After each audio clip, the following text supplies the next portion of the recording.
Welcome to the Westside Barbell podcast. Today's guest is Dustin Brancheau.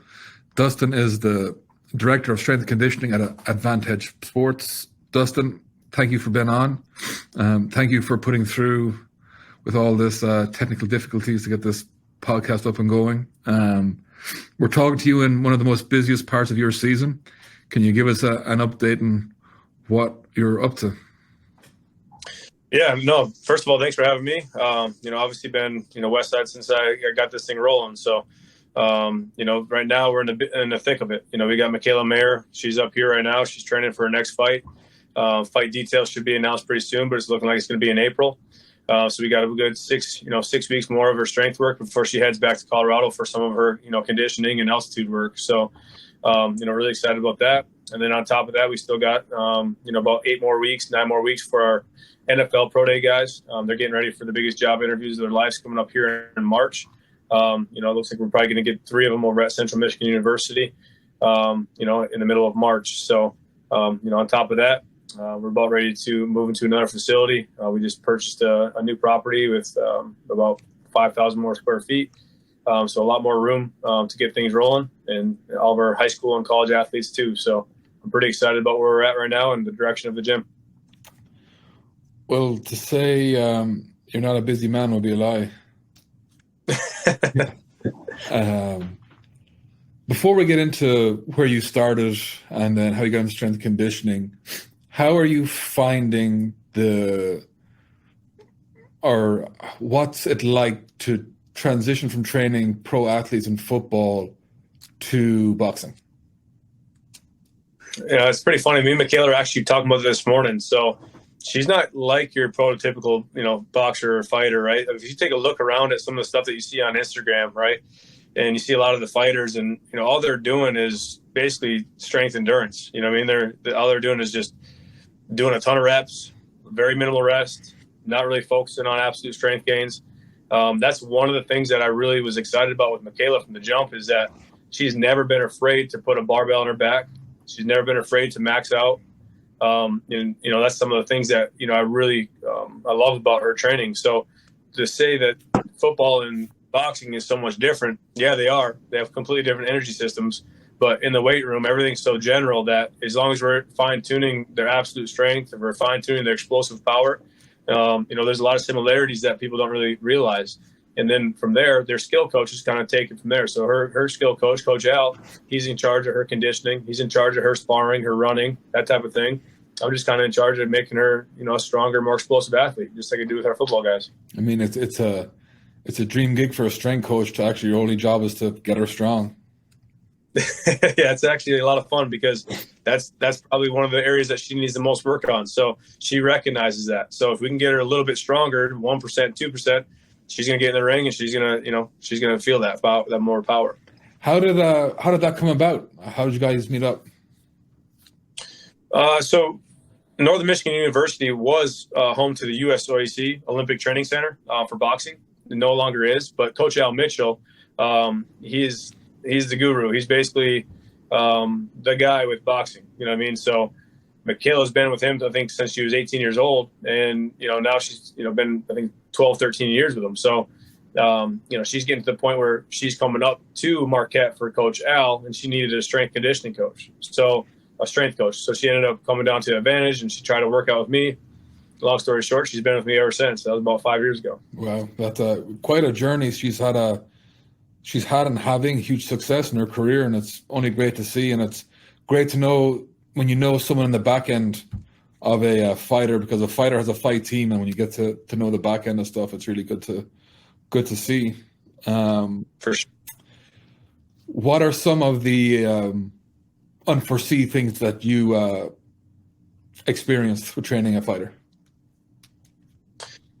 There's a lot of times they come in nicked up, you know what I mean? So I got an auto regulator on the regular. So one of the things that I love and I rely heavily on is a lot of our lasers and our perch system. So I'm sure you've heard of perch. It's a velocity time system where, let's say she comes in and she's hitting 50% of her one rep and she's not hitting the zones or the velocities that we really want to hit for, we scale it back up or down based off how she's feeling that day. So I rely heavily on that because she runs 2 days a week. She spars 3 days a week, and in fact, she runs 5 days a week, spars 3 days a week, and lifts 3 days a week. So, for her, we got to really focus on making sure she's not getting overtrained while she's up here.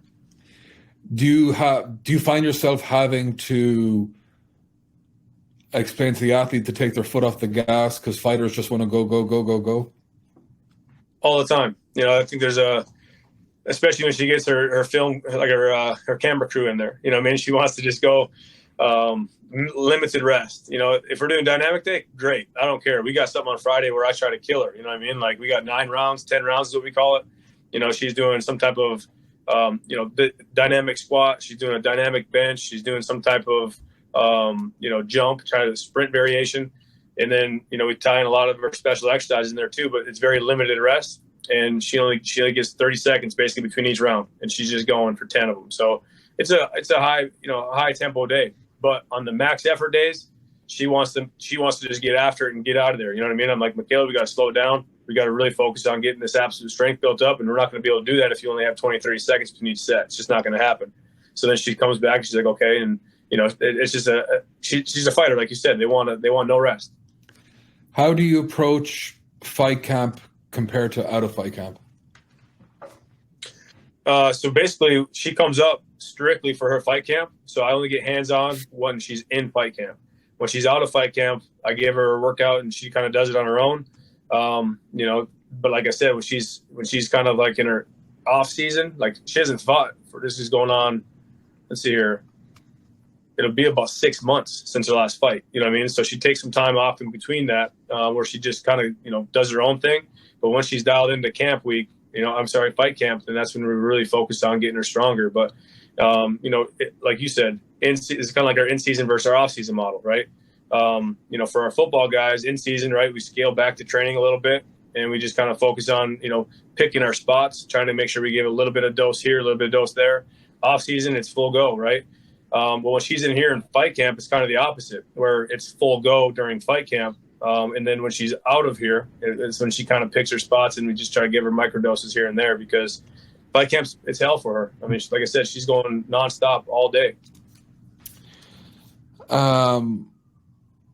How did you become a strength coach? Because you were a stud athlete, and then very rarely does an athlete transition into strength and conditioning and go into the private sector and be as successful as you have been. So how did that transition occur? Yeah, it takes me back to 2011, when I went to my pro day, and, I thought I did very well, and I could get my 40 times back, and my average was a 4.62. And obviously being a wide receiver coming from Division II football school, that's not going to get it done. So it was kind of one of those things where it's either A, get a 9 to 5, or B, continue doing something that I love to do and maybe help somebody get to where I wasn't able to get to. So that was kind of my passion and my why, and that kind of drove me, right? So I didn't really have a plan B. And when the opportunity came to buy Advantedge, I jumped on it. And it was kind of one of those things where I'm still not stopped learning. You know what I mean? I'm still continually trying to learn. I think that's the biggest part about it, is that I don't think I know everything about training, and I don't think I ever will. And I just rely heavily on our results and relation-based with our athletes. And I think that's kind of what's gotten me to this point today, because throughout the years, I mean, there's been times where, times have been tough. You know what I mean? Like, we haven't had a lot of athletes for, the early years. And now it's getting to the point where that hard work early on and that dedication and those relationships that we built on and just staying true to who we are, I think that's really helped kind of catapult us to where we're at today. Initially, I relied heavily on the part where, I was a former athlete going through it. So I got a lot of football kids that, looked up to me in the area. I was an athlete that went through it the wrong way, training wise. And I found out the right way through Louis and Westside and you guys. And I was able to kind of bring that to an area that was really craving something like that. And I think I hit it at the right time. And like I said, the results that we were able to get these athletes early on kind of catapulted us to where we're at today. Can you give us an overview of your journey from 2011 to where you are now? Yeah, 2011, like I said, that was the year of my pro day. I was training high school athletes on the side. And then once I finally hung the cleats up, that was back in 2013. And that's when we were training Zach Anderson and Jace Daniels for their pro day. So those are some young guys that I played with at Northern that took a shot on me, a guy that never had a pro day group before. And I remember calling Louis just nonstop, like, hey, Lou, what should I put in for this? Hey, Lou, what should I put in for that? And the funny part about it was I called DeFranco, I called Bomarito's. These are the top, these are some of the top at the time performance facilities for NFL pro day guys. No one picked the phone up. And the funny part is Bomarito's always, he always references Louis. DeFranco's always references Louis. And guess who picks the phone up? Louis Simmons. You know what I mean? So I was able to kind of get to the main source, so to speak. And like I said, it was something where we just continually talked. Anytime I called, he'd pick up. I'm sure he got annoyed of it, but he didn't show it, that's for sure. And it was kind of cool because we were able to have our first pro day group. Zach got to put on a jersey with the Browns, and Jace got to put on a jersey with the Tampa Bay Bucks. And that was unheard of up here. You know what I mean? Not only that, but we're in a small community. We're considered Upers. That's what we call ourselves, right? Up the peninsula of Michigan, we're Upers, right? And these two guys are from the UP, very small area. And they went from playing at Northern, we're Upers. I was able to train them, and they got to put on an NFL jersey, and both of them stayed in the CFL for a couple of years and had a heck of a career. But that being said, with the product that Louis helped me put out with that system, all right, with the conjugate system, these guys went on and just crushed their pro days. Jace was over 300 pounds. He ran a sub 540, jumped 30 inches. Zach was 258 pounds. He ran a 4.58, and he jumped 38 inches. Like, unheard of numbers. You know what I mean? And these guys, the first time they got introduced to conjugate, and I know that for a fact because I was playing with them at Northern, so I know they're doing Olympic-style lifting prior to. Now they come to and they do a conjugate-style base system, and their deadlifts went through the roof. I mean, Zach was doing 765. Jace was doing 585.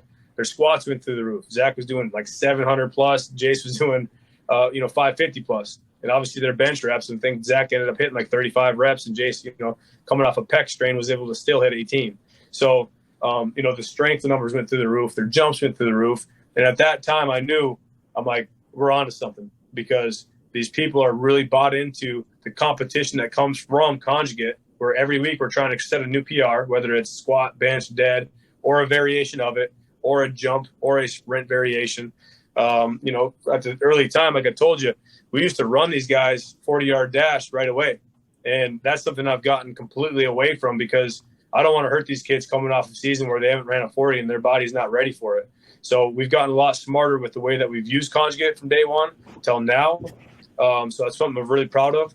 But, from 2013, that was kind of the thing that really catapulted us to being like the area leaders in strength conditioning, and the area leaders in, if you want to get it to the next level, whether that's the college ranks going to the NFL or college ranks going to the NHL.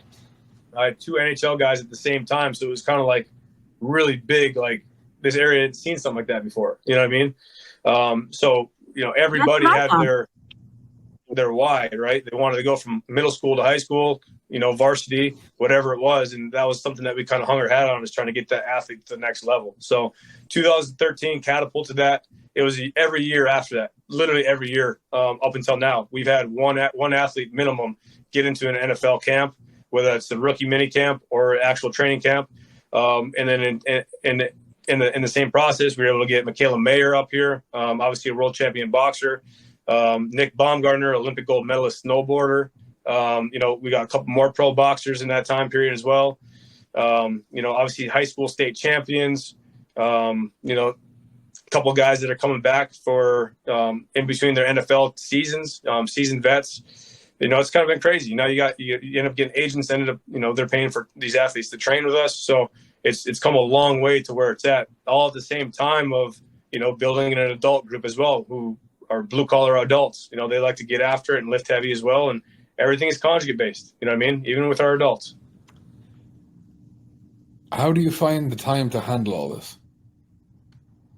That would not be possible without my coaching staff. You know what I mean? So early on, right, there's a lot of sacrifice. There's a lot of long hours. There's a lot of missed holidays. There was a lot of things. You know what I mean? There's a lot of sacrifices early on that people don't really see. What they see now is an overnight success that is not an overnight success. You know what I mean? As you know. You know what I mean? It's something that's been, something that you paved the way for a long period of time to get to kind of where you're at right now. So, it's kind of something I don't like to really look back too much on because I don't want to get complacent. I always want to keep going, moving forward. But I wouldn't be able to do that without my staff. I got 2 guys right here with me that I know will go through a brick wall for me, and I would do the same for them. And then in our second location, hour and a half north, I got another kid he'd go through the brick wall for me as well. So, these guys, the cool part about it is they all were trained by me growing up, 8th grade all the way through high school for some of them, you know what I mean?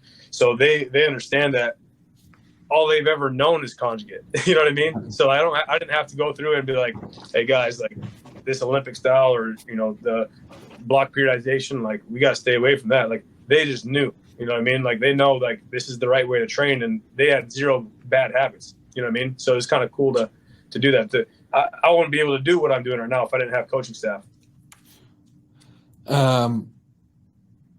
What are some of the biggest failures you've learned from between business and strength conditioning up to now? Business wise, I mean, just taking on everything, right? You want to cater to everybody because, you want them to feel that success. You want them to feel like the way you feel about your style of training. You know what I mean? Yeah. And early on, I used to take it, personal if somebody would go to a different gym, and I'd be like, man, why are they going there instead of training here? Like, I just don't get it. Like, the results speak for themselves. But as I've gotten older and more mature, I'm just like, it's kind of a good thing, right? We can't cater to everybody. So that's one thing that, early on, I used to really focus on the kids that we didn't have or the people we didn't have in the gym instead of the people that we do have in the gym. And now we've gotten to the point where, like, I don't care if somebody's training somewhere else. The kids that we have here and now, I'm going to make sure that they get the best training product that they can. And then on the flip side of that with the training modalities, early on, I would kind of, go back and forth with, man, should we incorporate cleans or should we incorporate something just so that we would get some, get that type of clientele in, right? Try to cater to what they want. And, early on, I did that for a little bit. And then eventually I'm just like, you know what, forget that. We're going to do what we do and we're going to be very unique to it. And, instead of the barbell cleans, we're going to do a med ball throw variation or a box jump variation. You know what I mean? Like, that's what we're going to do. And we're going to hang our hat on that and be very unique to that. Do you think that decision you made there is a very hard one for many coaches to make? Yeah. I mean, I can feel the stress and the, I can feel it because when I was at the college sector, right, I had a lot of coaches early on when I was a younger coach, coaching, D1 hockey, you know what I mean? And when I went into a Division I hockey program at 25 years old, they were like, this is completely brand new. We're not cleaning. We're not going on these slide boards. We're not doing any of these things. And the coach at the time was like, he believed in me because 2 of his athletes, one ended up going to the Boston Bruins and the other one went to the Colorado Avalanche. And those are the guys that trained with me in this unique style of training. You know what I mean? But early on, it was very hard for me to tell a Division I hockey coach, no, coach, we're not going to be doing this. We're going to do it this way instead.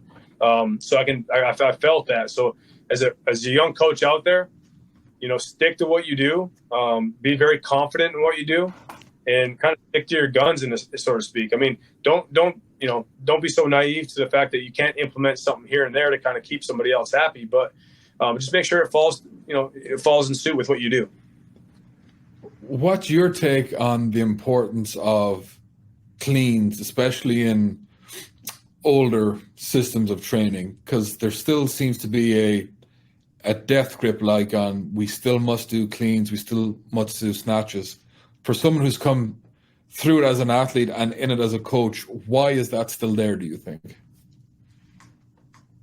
To be honest with you, I think it's just it's something that we've always done, sort of thing. You know what I mean? Mm-hmm. So it's like, oh, we've always done this, or Nebraska football does this, or LSU football did this, and they run a national championship.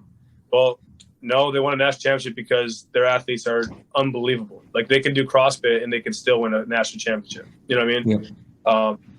No hate to CrossFit, but for athletes, it's a little different, right? So I don't want to be married to a movement, right? I want to be married to the intent. That's kind of what I hang my hat on. So I don't care what the movement is. I mean, you could do a clean if you want to hit your 0.7 meters per second, you want to hit that type of velocity zone, right? Go ahead, do it, right? It still falls in line with our dynamic days. But for me, if I'm a team sport athlete, Olympic lifting is a sport in and of itself. And if an athlete doesn't have proficient form in it, they're not going to be able to move the bar fast anyway. It doesn't matter how much weight's on there. So now they're in a zone of like, it's not heavy enough to produce force and it's too light where, you're basically stalling yourself, right? You're not getting anywhere with it. So on top of that, the injury rate of cleaning is far more superior than, doing a weighted med ball jump. You know what I mean?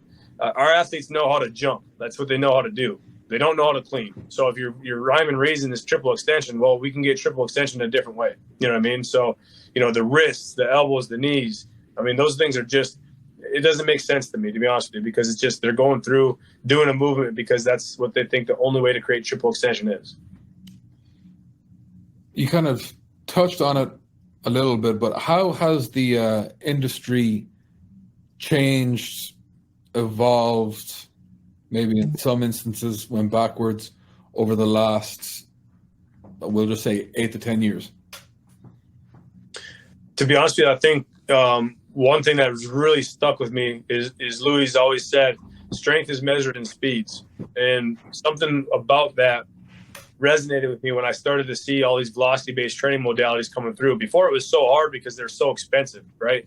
They still are expensive. Don't get me wrong. Perch is a very superior product, but you're going to pay for it. You know what I mean? So what I've seen is we've gotten very smart with the way that we're utilizing technology. I think technology has been a very good thing and a very bad thing because you can kind of get bogged down with it too. Because if the technology kind of screws up in a large group setting, you're kind of screwed. You know what I mean? Yeah. And that's happened before as well.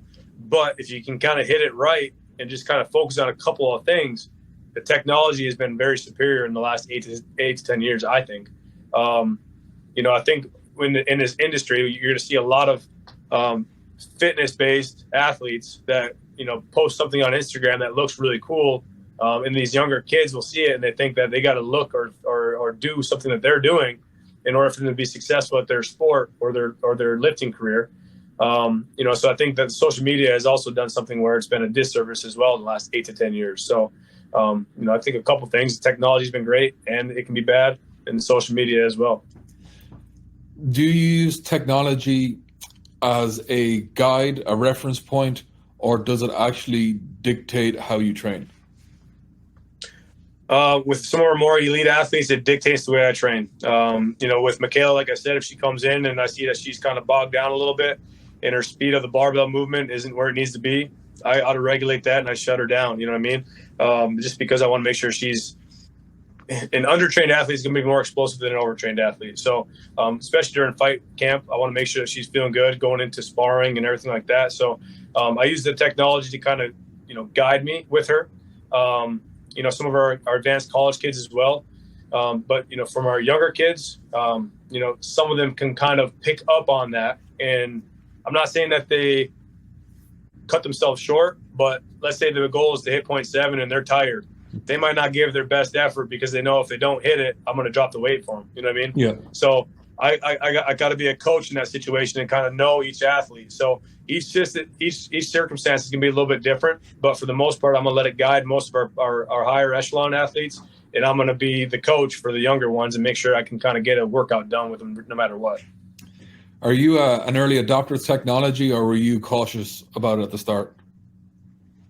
Real cautious. I'm all about efficiency, and if something slows me down, I get anxiety. I can't handle it because I feel like if we're not moving, and I have a large group, especially when you got a college coach breathing down your neck. If he's taking a look and seeing 40, 50 guys with their arms crossed, he's not thinking, oh, they're resting for their absolute strength. He's thinking we're not getting shit done. You know what I mean? So, I like to keep things moving, and technology at first was a scare of mine because, like I said, if it doesn't, like we had earlier, if the Wi-Fi is not working, right, you got to shut it down and do something different, right? So, I was very skeptical at first with it.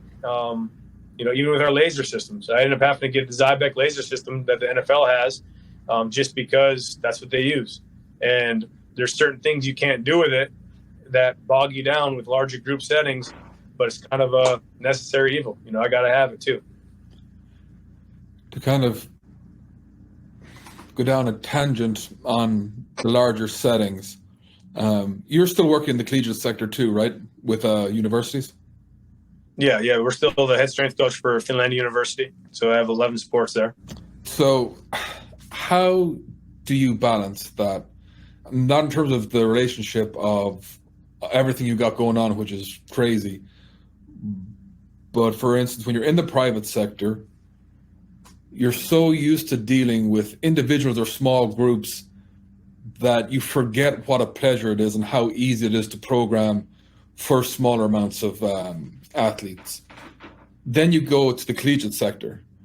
And from my perspective, looking in and talking with coaches, it seems that the job of a strength coach kind of comes down a level, and then you move towards becoming a logistics manager first and foremost. And then you have all the red tape, and then strength and conditioning is down here because there's no other way to deal with it. How Right. have you dealt with that, and have you come up with anything that people can learn from?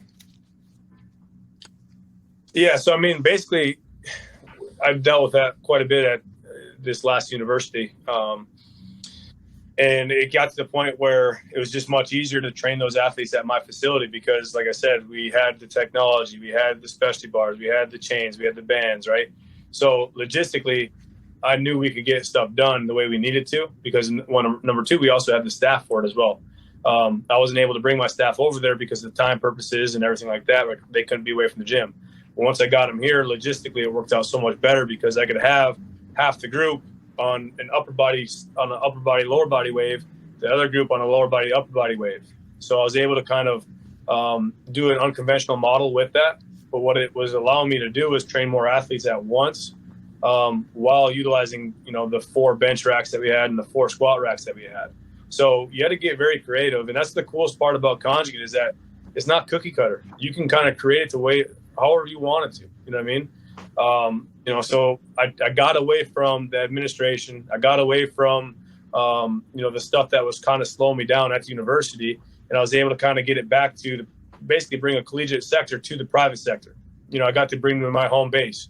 And I was able to create everything we wanted to do during the season. And it was kind of cool because you got to see throughout the course of the year where, we would usually flatline and kind of taper off and get a little bit weaker throughout the year.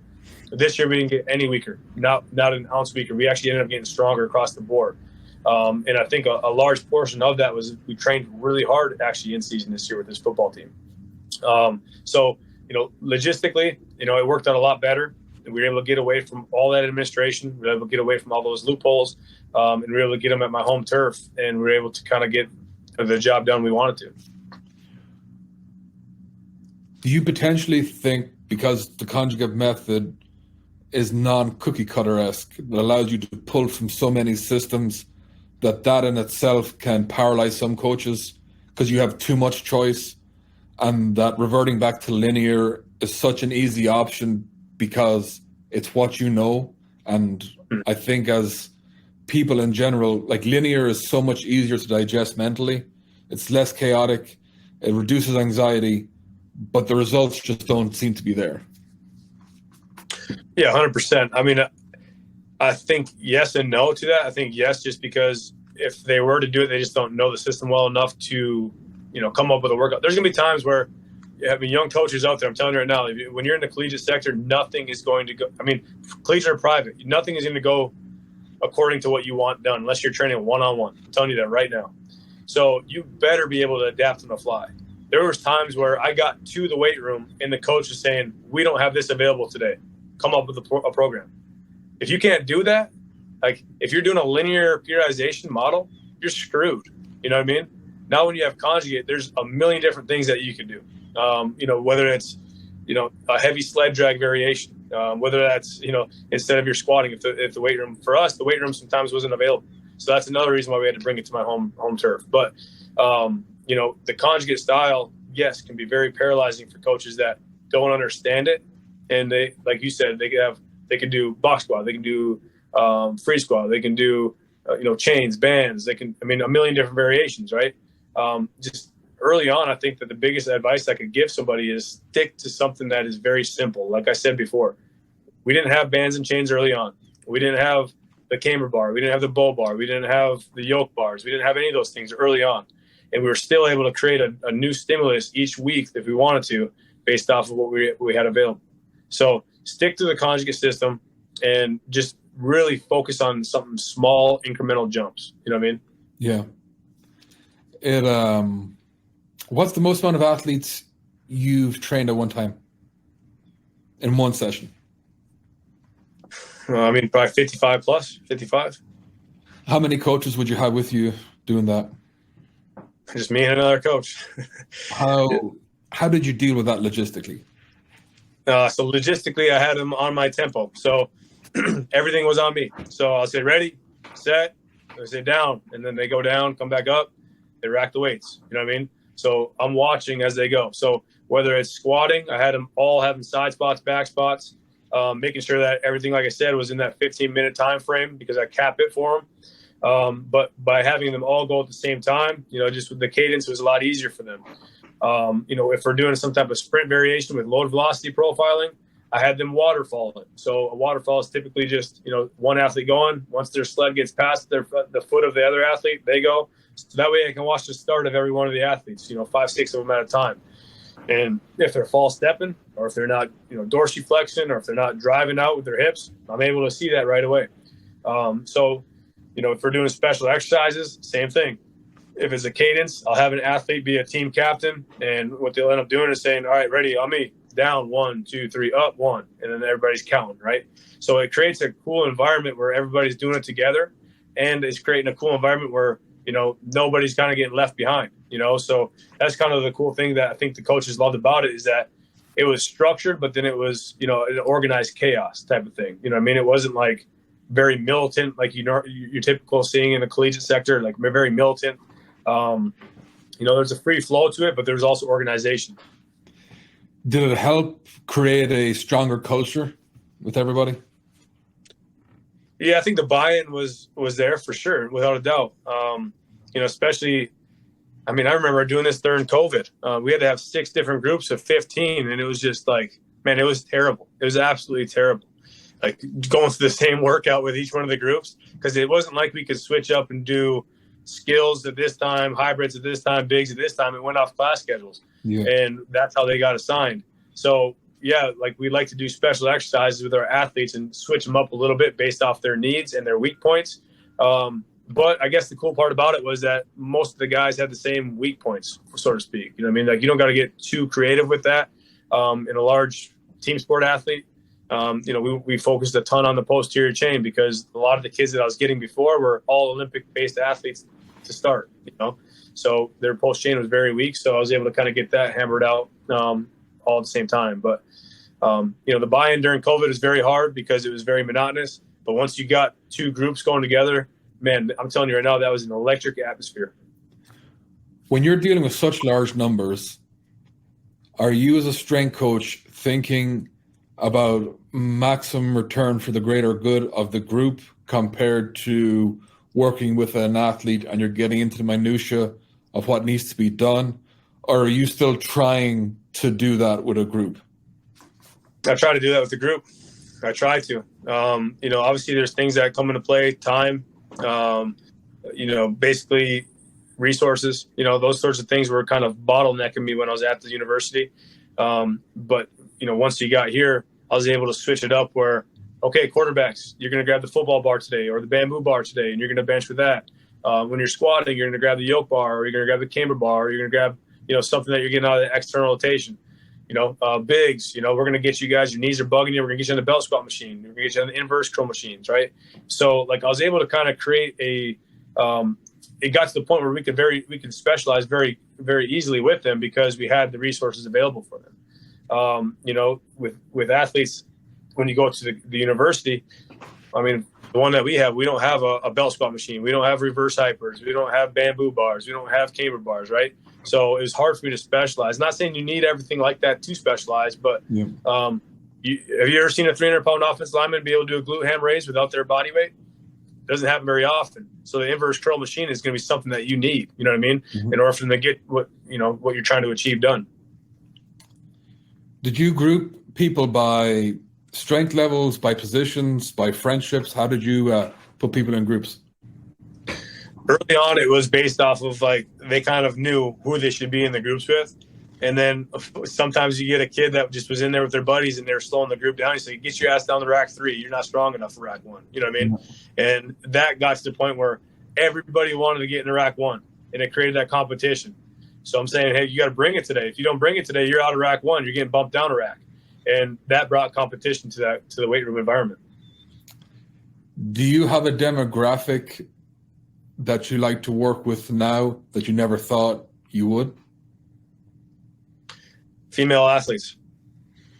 I never thought in a million years that I would, want to train more and more female athletes. But obviously, having 3 daughters of my own, I got to learn how to train female athletes eventually. So why not now, right? But I say that half joking, but I'm telling you right now, female athletes, you tell them to do something, they're going to do it right now. They're going to do it, and they're going to do exactly the way that you tell them to do it. They're not going to talk back. They're going to just work their tail off. And you get male athletes that do the same thing, but by and large, the female athlete, I was not surprised. I'm very surprised that was clientele that I actually have craving to train. What I have found is that naturally they seem to acquire skill proficiency much, much faster. For sure. Yeah, they definitely learn. I think they definitely learn a little bit faster for sure. In working with all the demographics, I have made transitions back to high school kids, of where you kind of progress from high school, you go all the way up to pros. And during my journey, I found that high school kids are the most valuable and important demographic to work with. Through your experience, have you felt something like that? Have you seen that to where you work with a pro who maybe had a poor collegiate? College is so hard, in my opinion, for athletes to grow. There's so much going on between on and off the field they have to do. So it's very hard to make a lot of progress. The people who are genetically more inclined will get better regardless. Right. So that high school prepares basically how good you're going to be. But then you get to the pro level and you see some pros who have they don't have fundamentals. They have genetic factors out the wazoo. And everything always leads back to, wow, if you had this in high school, it would carry over so much more to you as a pro. Have you found similar things? And if not, or if so, can you share? No, I agree 100% with that. We get some kids that come up here that are already at the highest level, and you look at them like, oh my God, if you would have had this in high school, like they even say it, right? So now it's getting to the point where these high school kids that we have, they're recognizing that. And to get back to what I was just touching on, I have a female athlete right now that, if there was 20 days in the week, she would come every day. You know what I mean? Like she's just that in tune with training. And I think she's understanding that if she can do this now, her goals of playing at the college level, like it's going to only increase those odds at playing at the college level. You know what I mean? For me, I definitely see, a trickle over effect. Early on, people are just like, I'm just going to rely on my athleticism and I'm a good enough athlete, right? Especially with basketball players. I'm not sure if you've seen that with basketball players, but they think that if they're going to lift, we're getting rid of that stigma up here. If you're lift, you're not going to get big and bulky, right? Like you're not going to just lose your jump shot. Have you seen LeBron or have you seen Steph Curry? Steph Curry, when he first got in the league, he was a twig. Now he's actually looking pretty decent for like a basketball player. Like he got a lot stronger and he's still shooting the hell out of the ball. So, these kids are seeing that if they continue to train early on, that it's going to have trickle over effect and it's going to help them get to that next level a lot faster. Yeah, what we've seen and what we are seeing is the younger we start them with the system of training, one, they're actually beginning to learn how to set goals accurately. Because when it comes to max effort day, you want to achieve a record. Our goal is to have a positive environment. So you actually become less ambitious, become more optimal. Instead of a 50-pound PR, you're chasing that 5-pound PR. And at a high school level, that's teaching goal setting. It's also given them bigger access to acquire more skill, which has been a pleasant surprise in working with coaches and high school kids. You're like, okay, there's a lot of untapped potential within these kids that colleges would oversee. And now they're realizing, and parents are realizing, oh, it's really to invest in our kids right now is a huge deal.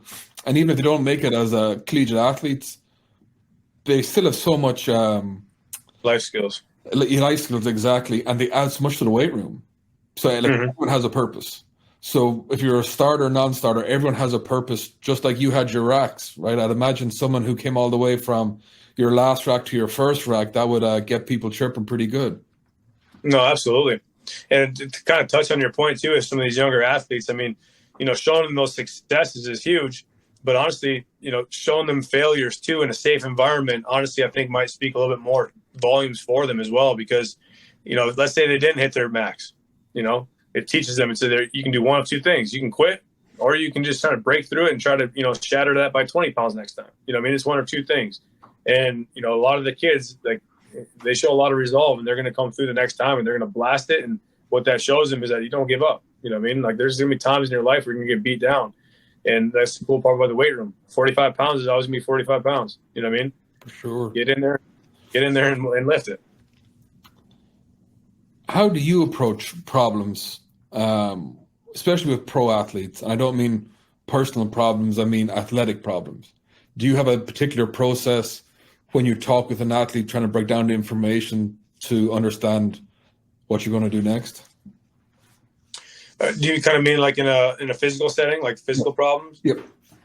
Yeah. So, there's a lot of times where we do a lot of load velocity profiling with some of our guys, whether that's sled sprinting with 100 pounds of their body weight on, and I time it with our lasers, 50%, 25% unweighted. We do that with a lot of our pro guys, right? But if you do that with a kid, what's it going to tell you? They're weak. Of course they're weak. You know what I mean? Like 95% of the kids that we come in contact with need to get stronger. That's why I love conjugate, because we're trying to get kids stronger. But when you start dealing with that upper echelon of that 1%, right? Those 1%ers, there's certain things that they might need more acceleration, or they might need to get into, gear 1 a little bit quicker, or gear 2 a little bit quicker, right? So there's certain things that we do with our higher echelon kids that, we can fine tune a little bit easier. So we load velocity profile a lot of our athletes. We also do, max effort, whether it's a 0.3 or lower on our velocity days for our absolute strength. We try to hit a 1 rep at 0.3 meters per second. And then when we retest them later on, we see how fast they can move it. So let's say somebody comes in and hits a 405 for a 0.3. All right, the next time we come and test, I want to see what they hit 405 for. If they hit it for 0.6, we know that they got a lot stronger, without having to put more weight on their back right before they leave for the NFL season. So those are some things that we kind of do for a high school kid. We'll just let them, really test out, As a strength coach, what do you think would help us evolve more?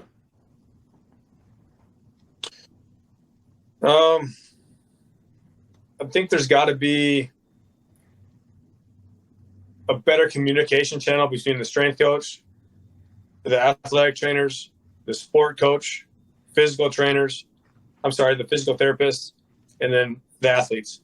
There's got to be a better communication, because sometimes what I see is, and it goes every which way, right? You have some strength coaches that are so egotistical that they just want it to be their way, and they don't care about the athletic trainer, they don't care about the physical therapist, they don't care about the team doctor, they don't care about the athlete, right? But I see a lot of times where, athletic trainers and physical therapists, they end up feeling like the strength coach is trying to get into their realm, right? And I think if there's that communication dialogue, you kind of see that the strength coach is just wanting the best for the athlete. You know what I mean? So I think in order for the next step for strength conditioning to get to the next level is, I think all of those professionals need to be on the same page. What's communication like with you and your peers? Do you have many strength coaches checking in and out with you, sharing information? Or do you feel like you're out on a little island away from everybody? Most recently, I've been, talking to a lot of other strength coaches in the private sector. The collegiate sector, I think everybody's kind of out for themselves, to be honest with you. The collegiate sector is a little bit different. Private, I talk to a ton of private strength coaches. I'm in a mastermind group with, over 20 different, private sector coaches. And we're bouncing ideas off, every single week. So, the college, I think, is a little bit more territorial, because let's be honest, in 5 years, if they're gone. Yeah, it's a tough job. It's tough in terms of security of work. You don't know where you're going to be. You don't know where your family's going to be. We've had coaches here who've moved 5 or 6 times in 10 years. It's a tough gig, and it's sadly a lot of the time it's not dependent on your skill set. There's some Not at all. phenomenal head strength coaches that don't have jobs, and it comes down to the actual head coach of the football team or whatever the sport is. So it's I don't envy their position at all. I give them a lot of credit for the amount of red tape they have to put up with. Back to your mastermind group, how important is that for your development as a coach to have other coaches to bounce stuff off? I mean, mostly business wise, it's changed the complexion of the game for me. It's a more of a business mastermind group, but there is stuff where, we do bounce stuff off training wise. It's been huge for me because I'm a football guy at heart, right? And there's coaches in there that are training, the top 25 NBA players in the world. You know what I mean? So you find out ways to train basketball players a little bit differently than you thought you would, or you end up trying to train the 40-yard start a little bit different than you thought you would, right? So it opens things up. I don't say it necessarily changes who I am as a coach, but it definitely makes me think about different things in a different way. Is there one sport that surprised you at the complexity of training and skill required? Hockey, without a doubt. It's a very fun sport to train. A lot of those athletes are very, very skilled. I mean, if you ever try putting on some skates, it's pretty funny to see. Yeah. I ended up doing that when I was with those guys, and I did not feel like an athlete, put it that way. So that's a very, very skilled sport, but it's also one of those sports that you better be strong and tough. Otherwise, you're going to get exposed very quickly. How do you program for hockey? It amazes me when you go watch this live, like most sports. You watch it on TV, you think one thing, but when you go see it live, just like any pro day, from the NFL changed my mind, you go see a game from the sideline, you're like, this is, when you hear the impact, you're like, this is a whole different ball game. When I go watch the Blue Jackets play, first of all, I can't believe how graceful they are on skates. And then you realize the person attached to skates wants to kick your ass. That just blew my mind of how athletic they are, how fast the game is. The skill, it goes so fast, it's hard to comprehend as you have to keep going and going to games. As a strength coach, how do you approach that? Yeah, I mean, I think it's one of those things where those kids are playing nonstop, right? And that's one thing we try to tell a lot of our youth kids is like, you got to have a downtime. I understand that you want to get recruited early on, because hockey is one of those things where you get recruited early on, and if you don't, you kind of get lost in the mix, right? So, a lot of times you end up seeing a lot of kids with overly developed vastus lateralis versus a vastus medialis because they're always in that skate motion, right? So we try to make sure that we get that muscle imbalance to be a little bit, get them caught up, as best we can in that time if we can. On top of that, right, they always want to go, similar to a fighter, because they think I'm on the ice for 50 to 60 second shift. I need to have incredible work capacity.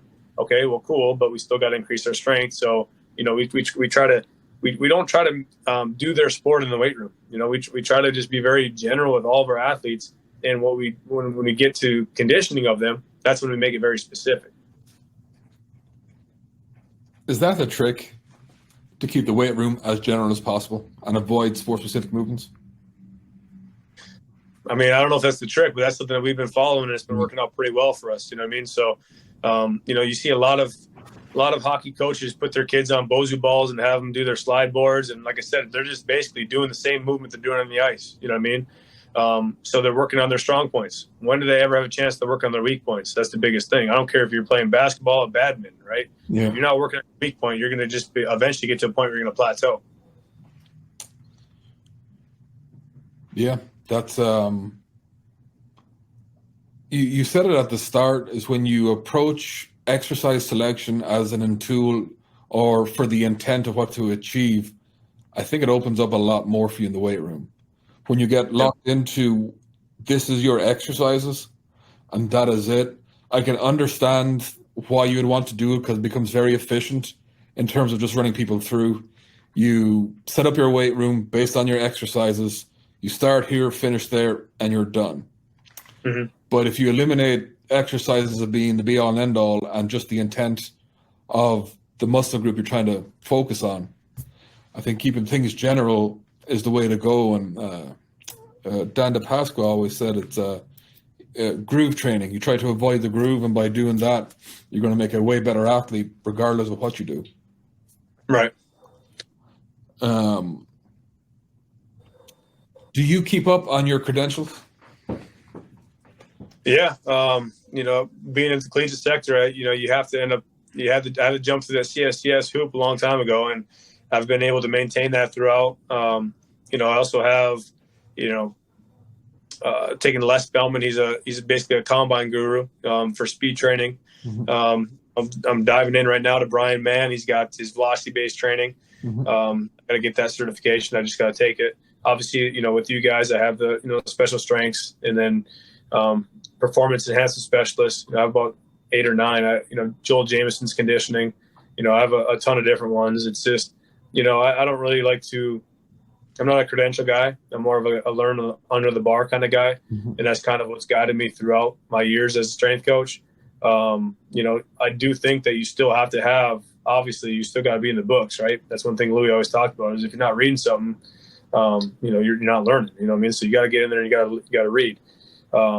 Taking these exams and these credentials is just kind of something that you got to jump through in this profession, because people see that and they're like, oh, he's got these XYZ credentials. He must know what he's talking about. You know what I mean? But I know a lot of really smart people that have a ton of credentials that are very shitty coaches. Yeah. And opposite. Yeah.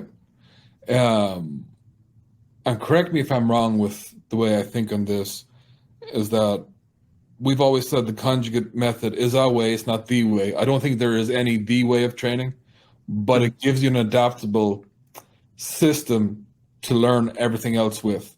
So when you're doing all the courses you've just done, you're able to pick out the best parts of it and blend it into your own system. And from the questions we get and from people coming here, I think that's one thing people forget is don't close yourself off. You have to, even if you go to a seminar or you go through an education system and it's terrible, well, now you've known I'm not going to do that, so you're going to save time later on. Is that how you approach training to keep learning? Absolutely. So I mean, we follow. We have 8 phases in our training program, right? So each workout you come into, whether it's max effort, dynamic, we try to have 8 phases. That's something that I've taken from Joe DeFranco. Where phase 1 is that pre-movement preparation. So the athletes come in, and instead of just doing a typical foam roller and lacrosse balls, now I stole from Donnie Thompson, and we're able to put body tempering in there. You know what I mean? Phase 2 would be CNS activation. That's any type of sprinting or jump variation. That's going to be our clean variation, right? So any type of triple extension or anything that excites the central nervous system that's not going to take away from our main lift, that's what we're going to do. Phase 3 is going to be our main lift. So if we're trying to increase our absolute strength, that's going to be some type of max effort work. If we're trying to increase our rate of force development, that's going to be some type of dynamic effort work. And if we're trying to get a little bit bigger, right, we might do some repeated effort work. Then from there we go to phase 4. That's going to be any type of special exercises that's going to work on weak points. If it's a lower body day, we might work on some single leg, posterior chain. Get on to some type of specialty equipment. And then phase 5 is going to be our core. And that's going to be either rotational, standing, throwing, planking. Right, options are endless. Then phase 6, that's going to be any type of metabolic conditioning, depending on where our athletes are at in that calendar year. So if they're in season, we don't need to do any type of conditioning. If they're off season, depending on how far they're out, it's going to dictate how much we do.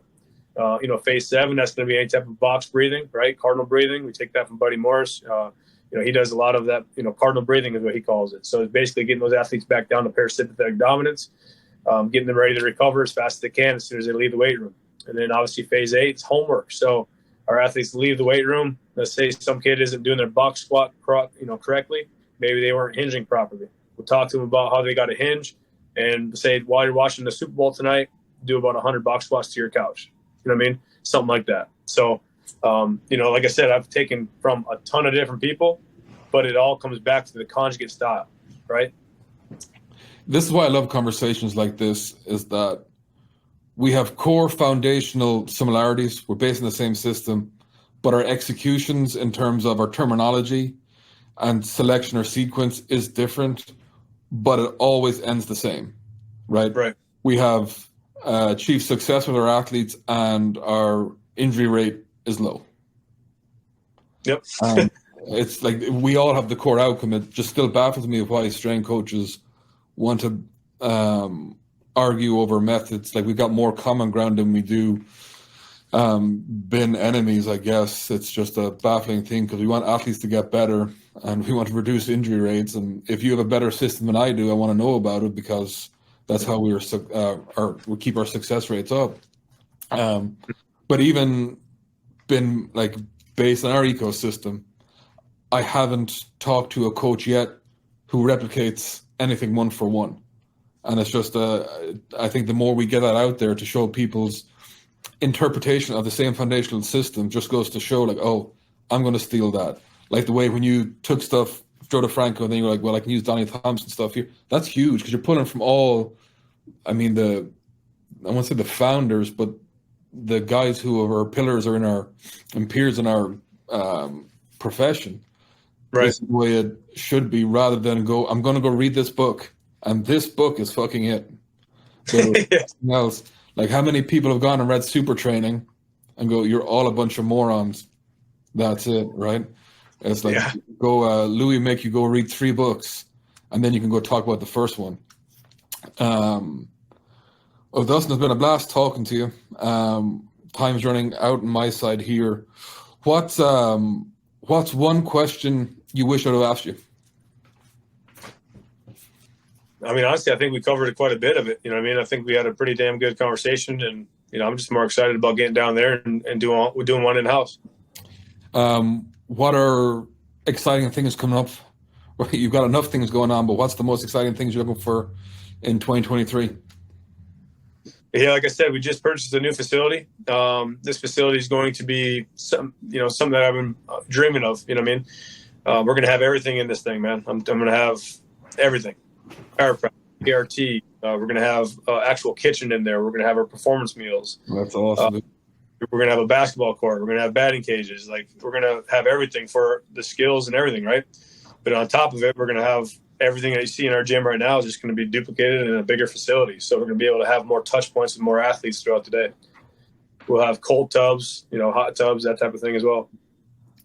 Well, Dustin, I wish you every best of luck with everything you're doing. I appreciate you getting on today for this podcast, and I hope to see you down here sometime this year. Sounds good, man. I appreciate it, Tom.